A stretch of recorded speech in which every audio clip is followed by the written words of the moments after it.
Morning, good morning. Hey, So Wayne, I hear there's a big Kiddush this Shabbos. big, big. That's a big K. So what's that, the Mizrahi room? Is that where the? Yeah, Gonna be? yeah, it's in the Mizrach Hero. Is there 11:30 sharp in the morning? That was Well, it's 15. Wayne, is this 11:30 sharp, Kiddush? Because we're gonna come information. Since you don't go to Kiddush, 7:30. you see Kiddush is 11:30. He's just the grandfather. What's that? Vacation? I start my kiddish at 9:30. I know, that's why I'm not gonna. Okay. Okay, If you sleep in, that's the problem. I'm up bright and early. Praying from the bottom of my heart to Kodesh Baruch Hu, the Egerster. And with no coffee either. yeah, I think it's from the heart of your bottom, actually. All right, let's go. So we were Maybe you're still on Israel. okay. So let's go to the tshuva the question was a guy purchases seeds, farmer purchases seeds, he plants them, puts in a lot of investment into the planting, and the seeds turn out to be duds. Is he entitled to any compensation? Number one, for the cost of the seeds, and number two, for all of the additional costs that are for the fertilizer, for the efforts. He had to hire a whole crew to be able to plant. I mean, the seeds are usually the least expensive part of farming. Okay, so like we started seeing yesterday, hamocher are onagina shem yuchadim lezira v'lo tzamchu machmat atzman chayv ba'achriyusan. So if the seeds turn out to be duds, the seller is liable. V'af shehamekach nitkale meha'olam ve'ein hamocher yachol lomer lakona hachsuli mekchi v'anichzir me'otecha. And that's true even when the buyer can't return the goods. In other words, normally you say, well, if you want to void the sale, give me back the merchandise. The guy says the merchandise is in the ground, rotting. I can't return the merchandise. The seller is still on the hook. But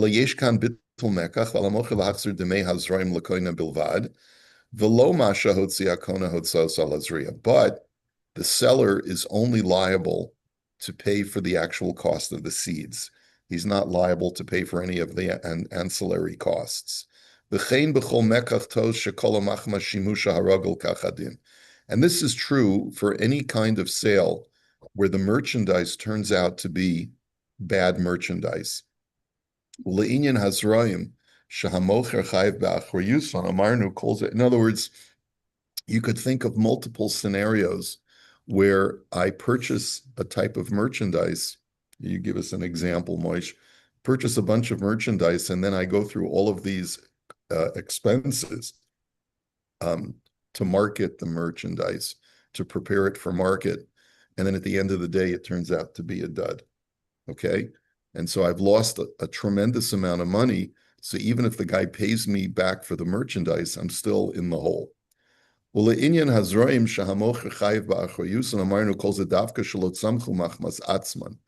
Now, as far as the seller's liability for the cost of the seeds themselves, that's only if the farmer did everything else right and the seeds were inherently bad. These things are so intangible. How do you know if he did everything right? Well, you'd have to do some kind of forensic study. I don't know how farmers do that. Maybe they would get an expert, an agricultural expert. What they do is that, because if other farmers will buy the same seeds, they have the same problem, so if he's the one that has a problem, the other does not have a problem, then it's the farmer issue. Excellent. Yeah, I guess so. However,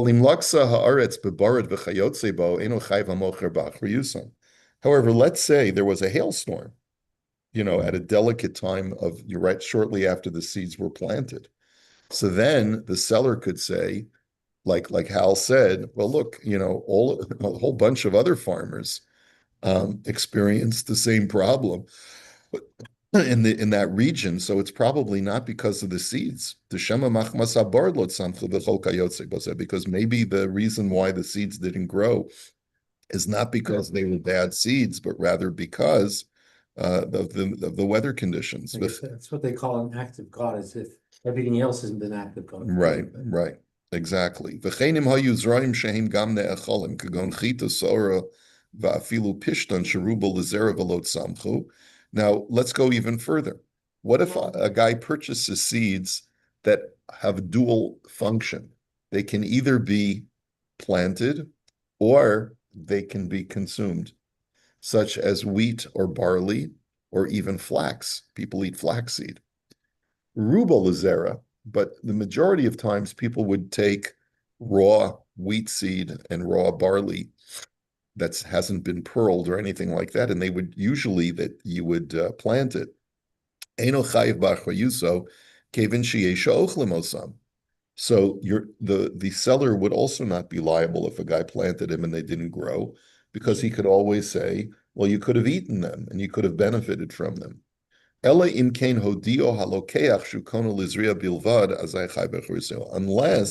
at the time of the purchase, the guy comes in on his tractor wearing suspenders and a pitchfork, and he says, I'm Farmer Bob, and I need to purchase some seed to plant for my crops for the coming season. So then it's clear that even though these seeds could be used for food, his intention is not for food, but rather for planting.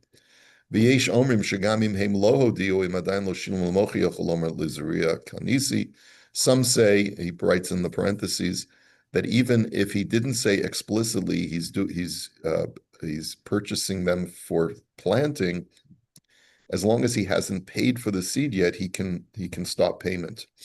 And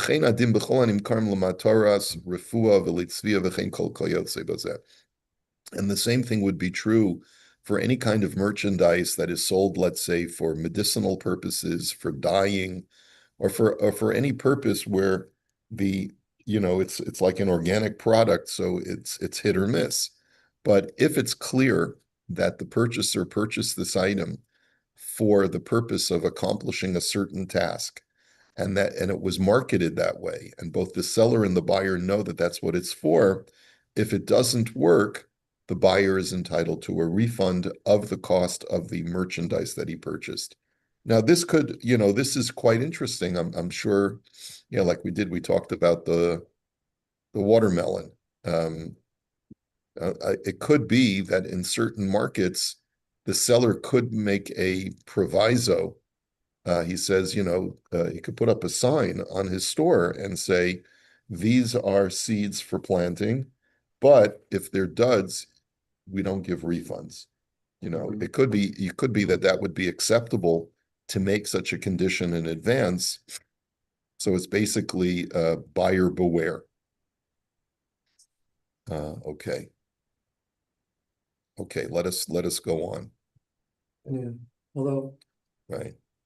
it seems like that kind of caveat, it's there, but it's saying we're selling this for a purpose, but it may not work for that purpose. Right. And you could imagine that in certain kinds of markets, the seller could say, I'm just not prepared to absorb that kind of loss. It's a very speculative kind of effort that a buyer would be involved in. Yeah. I can see you being able to say our liability is limited to the value of the seeds. Which Well, is insignificant. right, but that you wouldn't even have to state, because that's the halacha. But let's say a seller says our liability is that we accept no liability, and that you can make a condition. You can make any kind of condition before the transaction if you want to, and then the buyer can decide whether he wants to take. You sell something as is. You sell it as is, yeah. Okay. I know for the farmer, that they enter on risk the seeds. That's your reputation. Yeah, are you familiar with that business? Really interesting. Well, my sister's a chicken farmer, so they all sort of in that area, that's what they do. So it's I'm born in Woodstock, Ontario, dairy capital town, a very farming area. So they have big seed areas, so it's huge. And all the farmers go to certain areas, so the reputation is kind of lot. So they won't. You mean the reputation of the seed merchants? Yes. Interesting. Very, very important. Because the farmers are dependent on their livelihood. Yeah, If they have all soybeans or whatever, that's their livelihood. So the states have to import. right. I guess there must be a certain science in cultivating certain kinds of seeds for planting. I have a lot of farmer friends. I never heard any season. More like more natural process, no rain or dry. Or Right. whatever. Well, I guess because the professional merchants, seed merchants, yeah. Okay. Okay, interesting. We have an expert for everything in this room. That's right. That's right. Okay. Next Shaila. Mishi Yodea Shebechanut Plonit Hamachirim Yikarim Kishishis Vyoser Me'erach Haschar and Mekeres B'Makom Acher. Okay. We saw, I think, something like this before. Not sure why this is a different Shaila. A person knows that a certain store sells things at an inflated price, that they're over a sixth of the cost that you can get them somewhere else. Now, that's not necessarily ona'ah, because if you remember when we were learning the Imre Yaakov, a person can open up a boutique kind of shop where the cost of the merchandise is that what they factor in is not just the dress itself, but the shopping experience. I'm sure you're familiar with this, Ron, where they may say like, well, we provide manicures while you wait and Free alterations, and we treat you like you're one of the family, and we make for you a latte while you're trying on dresses, and They just charge me. Just don't spill it on the dress. Well, that's the point of the chart. I don't do anything extra, they just charge me. right. Well, I mean, it depends. So You it's know, all of it depends on the product. You know, it depends on the product. If you go get your coffee at Starbucks, you get your coffee at Tim Tim Hortons. Hortons. There's a different experience going to Starbucks going to Tim Hortons. Which one is better? They don't I- write. I honestly- they don't write names on the I top. honestly don't know. Hortons is better. Real, you say Tim Hortons is a better experience, I think a lot of people think too, this is a better and experience. Starbucks. You think Starbucks Not is? even close, Not even close. not even close, man. What do you mean? Whether they write your name on the cup. Tim Hortons, you gotta smoke a butt before you go in there, right? The Starbucks. Do you ever go to Tim Hortons? I own that. You know what? I make my own coffee. I almost never go to these places because I think it's such a waste of money. Switch their coffee. I have one the other day, it was good. I Waste never. of money. You should see the lineups downtown. People will wait like 20 minutes to get their cup of coffee. Yeah, it makes no sense to me. I'd rather Yeah. just- Okay. Anyway, so how do we get on this topic? Because We get off. it's not always that the extra amount that you're paying would be considered to be a ripoff. Because a lot of times a store can justify charging more because of its locations, like on Rodeo Drive in Beverly Hills, or a number of different factors. However, the Odea Shabal Chanut Zu Darko V'Chefzu Sheyavo Etzlo Kona Kedei Sheyimkor Lo Mashi Yoter Biyoker. I'm not sure what this statement means. He knows that the store owner makes every effort to try to attract buyers to his store so that he can sell them items at an inflated price. Va'oto adam yodea shekona zeh sheba liknot me'ot chanut eino makir et armumiut hamocher sherotza l'ramoto. He doesn't really, and he knows that there's an innocent buyer who doesn't realize that he's going to be charged much more because of the cunning of the storekeeper. In other words, there are some people who are unsuspecting buyers, and they don't realize that you can get a deal somewhere else.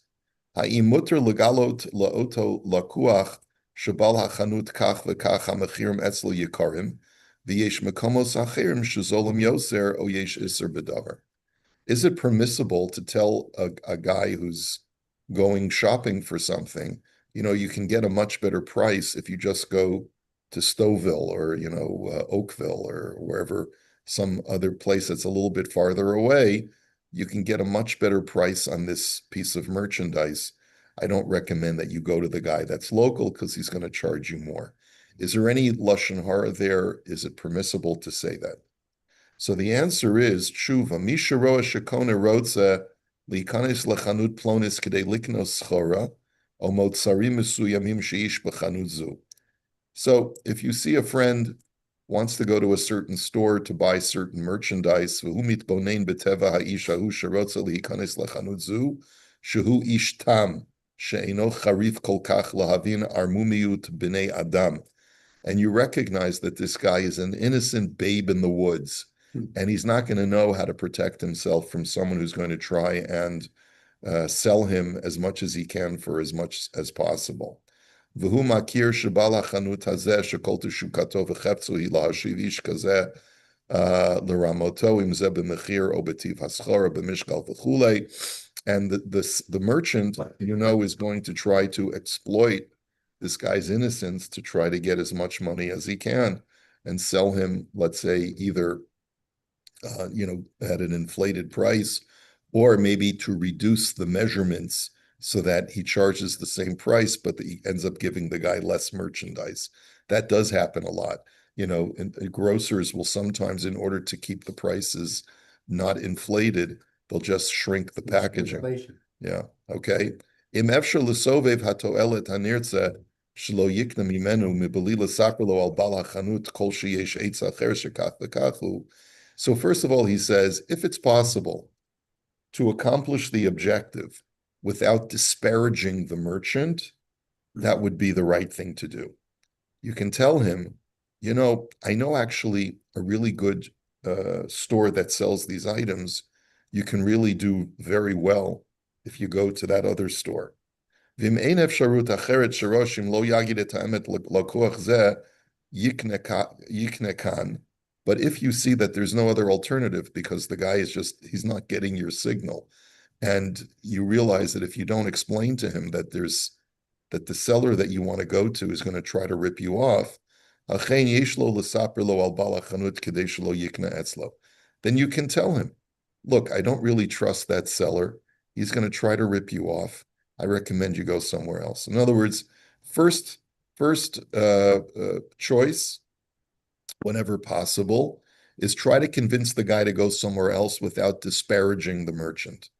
If, however, that doesn't work, you can even go as far as disparaging the merchant in order to protect the guy as a consumer. V'afilu in kfar pasak im bal hachanut liknot etzlo, v'kol shekenim hu bevada yirame oto, chayiv l'saper shari kol lashon hara rechilas l'toelas mutar.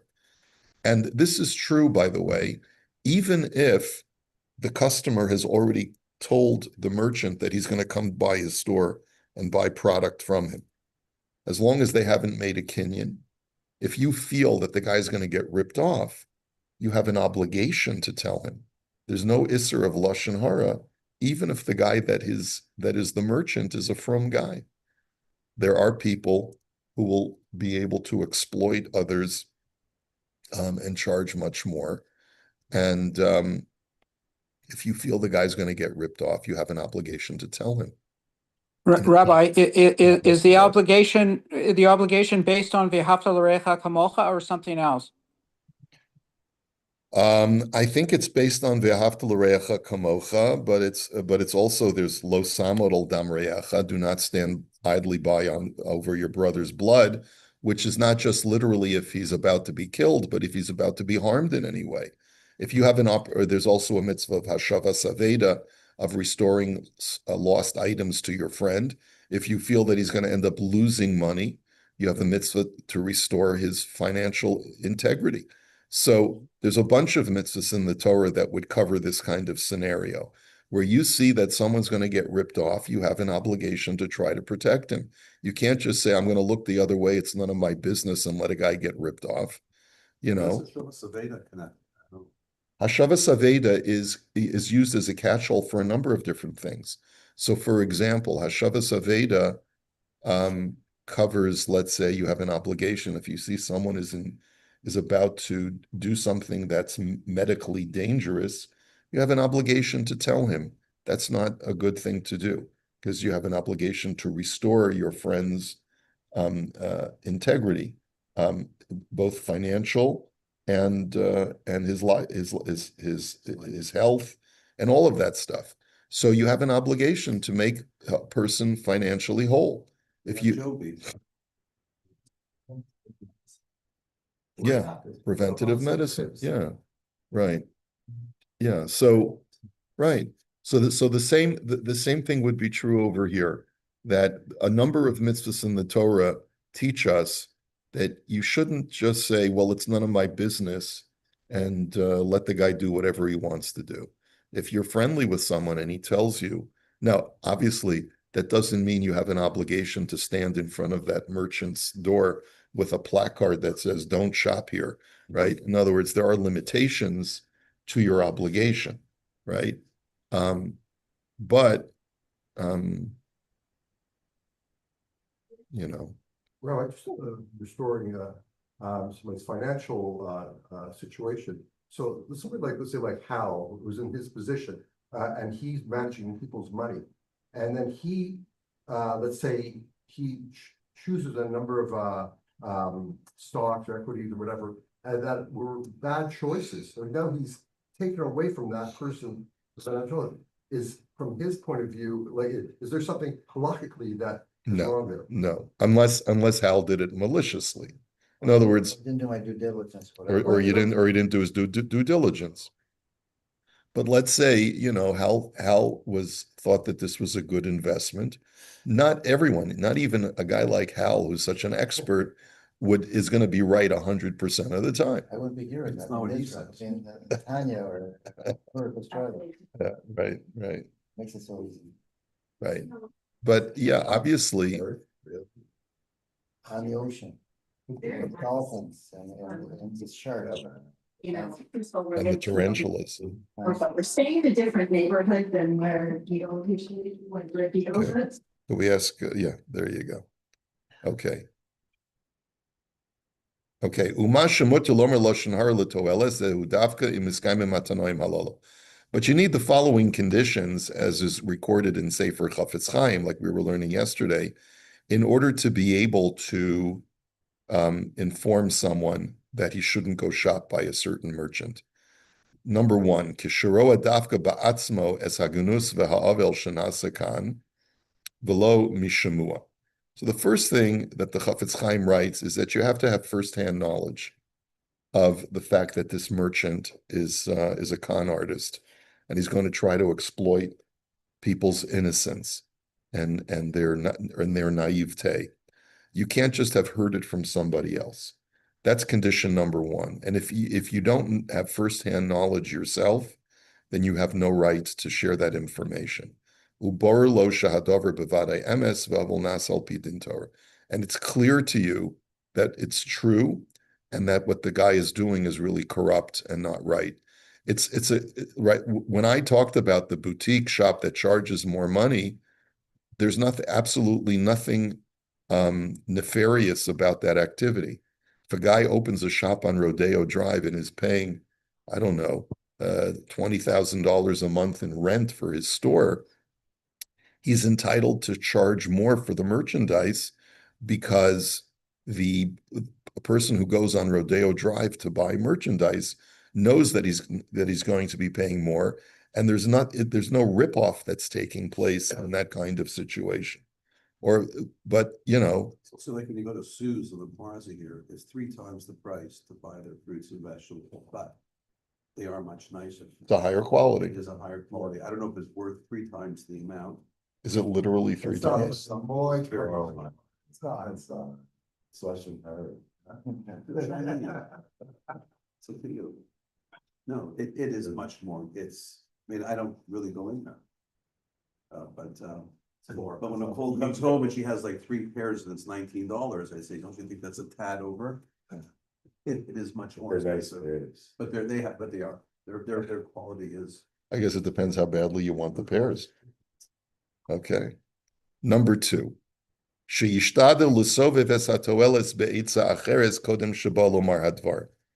have to attempt, like we just learned before, to try to dissuade your friend from getting ripped off without actually saying anything negative about the seller. The kol shekain im yuchal lahochiach et hachote k'she'ef shalomer lo b'darchei noam lifnei sheyigala es hagnos. And it's certainly true that if you can try to convince the seller and tell him, listen, my friend is very innocent, it's going to be easy for you to rip him off. But if I discover that if you've ripped him off, I'm going to be very disappointed. And you can try to dissuade any kind of misdealings before the fact. That should be your first course of effort. Meaning that try to do whatever you can. This is the second condition. Number one, you have to know firsthand that it's true. Number two, you have to try to avoid any kind of negative speech as much as possible. Try to avert the disaster before the fact. And if you can't, then try at least to tell the guy to shop somewhere else without explaining to him that he really, that the seller there is a crook. Number three, Gimel, Shelo Lomar Dvarav Yoter Mehatzorech Val Yidei Kach Yagdil Ha'avla Yoter Mimashehi. Condition number three is you're not permitted to exaggerate. And condition number four, Sheyechavin Letoeles V'lo Amanas Lehanos Mipagam Chavero. He says your intention has to be for the benefit of your friend. It can't be that you're you have to make sure that you're not doing it because you can't stand the merchant. And not because you wish ill of the merchant. And that's, by the way, that's one of the most difficult conditions to fulfill, because a lot of times people are so angry at a guy who rips people off that they'll bedavka go and try to tell people about him, not because their main intention is to protect the consumer, but rather because they're just so angry and filled with malice towards that guy. And you have to make sure that that's not your primary objective. The primary objective is to protect your friend who's the consumer. I know this is very relevant when it comes to social media. You know, there's one of the things on social media, there's kosher restaurants. Yeah. And there's always this controversy. Should you name the restaurant that you went to when you have a negative experience? And I think their policy is they don't want you to name the restaurant. You can name the restaurant when you have a positive experience, but they don't want you to name the restaurant when you have a negative experience. So now you're supposed to know where you're not supposed to go. What's the point? Like Wayne told me in Vancouver, don't go to Sabra. That's the worst restaurant, kosher restaurant to go. I don't say it was the worst. He did say that. Yes, he did. I got you on tape, but anyways. So is that? Anyway, that's the impression I gave. You gave me. Well, how many places are there to go in Vancouver? No, you have a few. There's a meat place. It's a very nice. So there's street Yeah. places, yeah, so he said, don't go to Sabra. What is it called? Maple Street Grill and and Omnetsky is the best, probably the best deli in the country. So according to Ernie, so he shouldn't have said Sabra, he shouldn't go to Sabra, or, and actually, that's where the hotel ordered from, which is very disgusting. That's why it's Sabra food all. It wasn't good. Terrible. Terrible. Okay, well, we don't want that to get out. So Hal, the proper way to say it would be, out of the 3 restaurants in Vancouver, 2 are really good. And There's another one, Bubba's on 41st Street. Oh, this was for. You can see there's so many kosher Jews in Vancouver now. yeah, so- that's nice to see. I thought that the Yeah. community is Yeah. imploding. I've been to them. It's like 3 or 4. If you hold I mean, if you hold about a street, no. Community is very spread out. So they have. Yeah, Jews, yeah. Yeah, Jews, the kosher Jews. Chinese Okay. Jews. Okay. And it's across the street from where we're staying. Okay. So when considering this, a person has to be very careful the Chafetz Chaim wrote this entire sefer, and maybe that would probably, maybe that's not a bad idea, you know, maybe I'm considering that this will be our last sefer that we choose for Choshen Mishpat. And maybe when we finish this sefer, we'll go on to another area of halacha.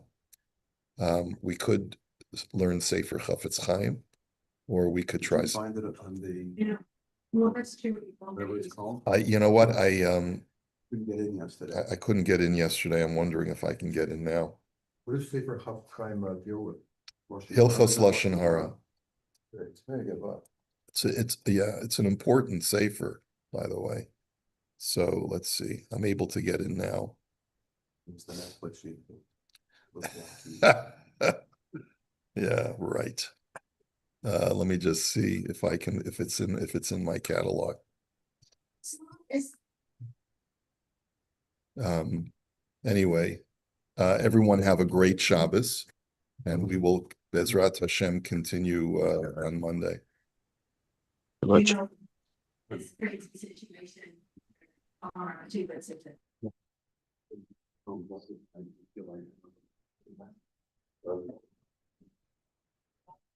Yeah, I have the Chafetz Chaim. That's a good point. That's a good save, right? Yeah. We get 6 calls on this. You know what, just for your information.